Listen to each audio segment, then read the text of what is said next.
Word trigger पर आते हैं, यानी कि यह कक्षा इस अध्याय का अंतिम कक्षा होगा जहां पर हम लोग बात कर रहे हैं वुमेन एंड रिफॉर्म्स की, यानी कि महिला और महिलाओं से जुड़े हुए जो सामाजिक उत्थान हुए, सामाजिक बदलाव हुए, उस अध्याय का यह अंतिम कक्षा है जहां पर हम लोग वर्ड ट्रिगर यानी कि शब्द और उसके अर्थ को देखते हुए क्वेश्चन आंसर यानी कि एक्सरसाइजेज पर आएंगे और फिर हम लोग समरी यानी कि समअप करते हुए इस अध्याय को समाप्त करेंगे। तो आते हैं पृष्ठ संख्या 72 और 73 पर आने वाले वर्ड ट्रेजर यानी कि शब्दकोश की बात करते हैं, शब्द और उसके मीनिंग को जानते हैं। सबसे पहले इन्फेंटिसाइड की बात कर लेते हैं, किलिंग बेबीज एट बर्थ, यानी कि भ्रूण में यानी कि मां के पेट में ही बच्चे को जन्म लेने से पहले मार देना इन्फेंटिसाइड कहलाता है, भ्रूण हत्या। पर्दा, a system of seclusion of women from the public. पर्दा का मतलब होता है एक ऐसा प्रणाली, एक ऐसा सिस्टम, एक ऐसा तरीका जहां पर महिलाओं को समाज में चेहरा ढककर चलना होता है, यानी कि कोई इन्हें न पहचाने, यानी कि एक आइसोलेशन देना।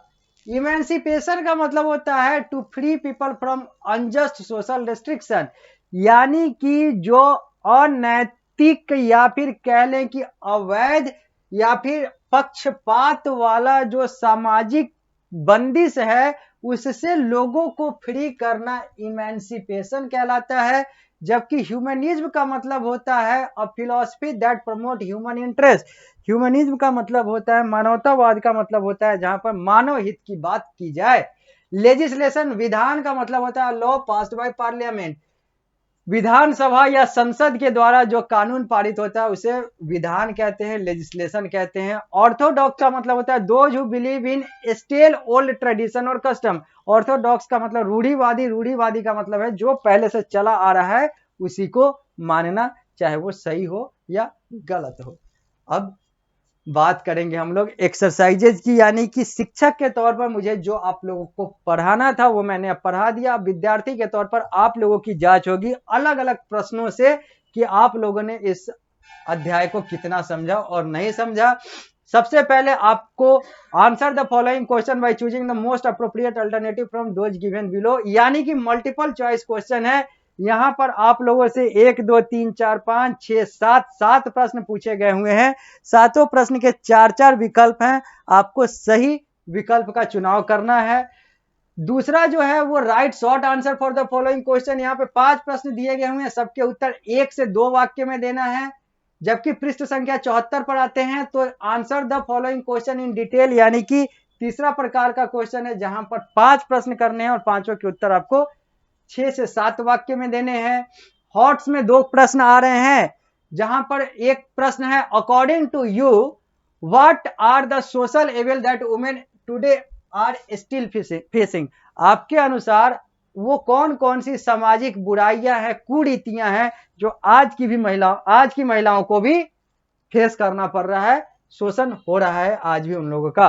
दूसरा, discuss the role of social reformer in child marriage and widow remarriage. आपको समाज सुधारकों के बारे में, कुछ समाज सुधारकों के बारे में बताना है कि उनका चाइल्ड मैरिज यानी कि बच्चों का जो बाल विवाह होता था उसको रोकने और विडो रीमैरिज यानी कि विधवाओं के पुनर्विवाह पर उनका क्या योगदान रहा। उसके बाद है फिल इन द ब्लैंक्स, यहां पर भी 4 प्रश्न है, चारों प्रश्न में एक एक स्थान रिक्त है, उसकी पूर्ति करनी है। जबकि पांचवा है write whether the following statement are true और फॉल्स, यहां पर 4 प्रश्न दिए गए हैं, आपको पढ़ के बताना है कौन सही है कौन गलत है। सारे सही भी हो सकते हैं, सारे गलत भी हो सकते हैं, कोई सही कोई गलत भी हो सकता है। मैच द कॉलम में कॉलम ए के 6 पांचों को कॉलम बी के पांचों से मैच कराना है, जो जिसके साथ मैच करेगा उसको लिखना है। जबकि गिव वन वर्ड आंसर जो टाइप क्वेश्चन 7 है, इसमें 5 प्रश्न है, पांचों प्रश्न को पढ़ के इसके एक एक शब्द में उत्तर देने हैं। उसके बाद वैल्यू बेस्ड क्वेश्चन है और एक्टिविटी जोन है जहां पर 2 प्रश्न दिए गए हुए हैं। यहां पर वैल्यू बेस्ड क्वेश्चन में कहा गया है कि do you think our nation respect its women, क्या आपको लगता है कि हमारा जो देश है महिलाओं को सम्मान देता है? अगर हाँ या ना तो how do you think we can make a difference in our own way towards creating respect for women in our society. अगर नहीं तो फिर हम कैसे अपने समाज में अपने तरीके से बदलाव लाएं ताकि महिलाओं को सम्मान मिले, और अगर हाँ तो उसमें और कैसे सुधार की जाए। एक्टिविटी जोन में है collect the news related to women discrimination for a month from newspaper, a report based on that suggest measure to check this minute। अब आपको एक समाचार पत्र लेना है, किसी भी भाषा का लीजिए, हिंदी का लीजिए, अंग्रेजी का लीजिए, किसी भी भाषा का लीजिए, खास तौर पर हिंदी या अंग्रेजी का लीजिए।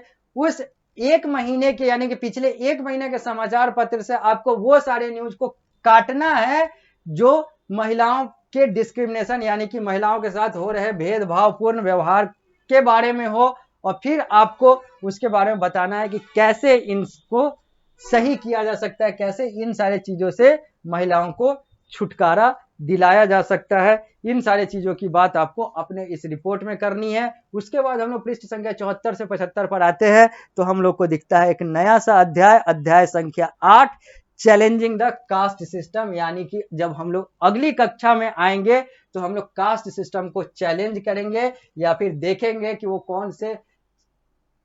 कास्ट सिस्टम को कौन कौन सी चीजें जो हैं वो कास्ट सिस्टम को किन किन चुनौतियों का सामना करना पड़ा था, या फिर कास्ट सिस्टम को खत्म करने के लिए कौन कौन से सोशल रिफॉर्मर आए। इन सारी चीजों की बात करेंगे। मतलब मेरा कहने का यही हुआ कि पृष्ठ संख्या 74 पर यह अध्याय समाप्त हो गया। जो बचा अध्याय था, जो पिछली कक्षा में बच गया था, उसको मैंने इस कक्षा के माध्यम से समाप्त कर दिया। वुमेन एंड रिफॉर्म अध्याय समाप्त हो गया। अंत में मैं यही कहना चाहूंगा आप लोगों से, जो मैं बार बार कहता हूं कि अगर कोई भी समस्या आता है, आपको प्रश्न करने में कोई भी समस्या आया, कंसेप्ट को समझने में इस अध्याय में, इसके पहले वाले जितने भी अध्याय मैंने पढ़ाया, ये 7वां अध्याय था, इसके पहले 6 अध्याय हुए हैं, उसमें कोई दिक्कत हुआ हो, कहीं पर भी कोई कंफ्यूजन हुआ हो, इसके अलावा अगर आपको जो मैंने नहीं पढ़ा उसमें भी अगर एसएसटी में कुछ कंफ्यूजन हो या फिर और भी अलग अलग चीजों में कोई कंफ्यूजन हो, आप मुझसे पीएसबीआई के अलग अलग माध्यम से कनेक्ट होकर अपने समस्या का समाधान करवा सकते हैं। साथ ही साथ आप उस विद्यालय जहां पर आप पढ़ाई कर रहे हैं जो पीएसबीआई से अंगीभूत है, वहां के शिक्षकों से भी अपने समस्या का समाधान करवा सकते हैं। तो अब मैं इस कक्षा को यहीं पर देने जा रहा हूं विराम, क्योंकि अब हम लोगों का यह अध्याय हो चुका है समाप्त।